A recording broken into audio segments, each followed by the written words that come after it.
സാമൂഹ്യ പെൻഷന്റെ കഴുത്തിൽ കുരുക്കിട്ട് സർക്കാർ പിടിമുറുക്കിയിട്ടുണ്ട്. ബാങ്കുകൾ മുഖേന മാത്രമേ ഇനി സാമൂഹ്യ പെൻഷൻ വിതരണം ചെയ്യൂ എന്ന് പറയുന്നതിന്റെ പിന്നിൽ വലിയ തട്ടിപ്പുകളാണ്. ഒന്ന്, ഈ ബാങ്കുകൾക്ക് ഒത്താശ ചെയ്ത് കൊടുക്കുന്നു. അതെന്തിനാണ്?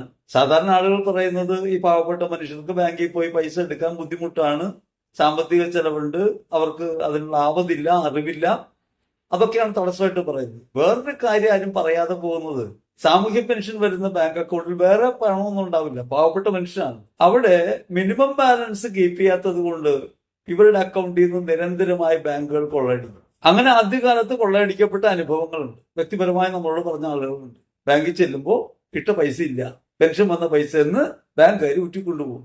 അങ്ങനെയുള്ള ഒരു സാഹചര്യത്തെ കൂടി അതിജീവിക്കാൻ വേണ്ടിയാണ് വീടുകളിൽ സാമൂഹ്യ പെൻഷൻ എത്തിക്കാൻ തീരുമാനിച്ചത്. ആവതില്ലാത്ത മനുഷ്യർക്ക് അവരുടെ കയ്യിൽ അവരുടെ അവകാശമായി സർക്കാർ നൽകുന്ന ഒരു പെൻഷൻ എത്തുന്നു. അഭിമാനബോധത്തോടെ അവർക്ക് അത് വാങ്ങിക്കാനും അവരുടെ അത്യാവശ്യങ്ങൾക്ക് ചെലവഴിക്കാനും കഴിയുന്നു.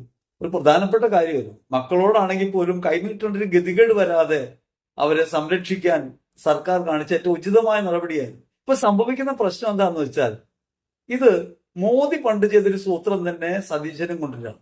മോദിയുടെ ഒരു ടിപ്പിക്കൽ വെർഷനായിട്ട് മാറുകയാണ് സതീശൻ. മോദി എന്താ ചെയ്തത്?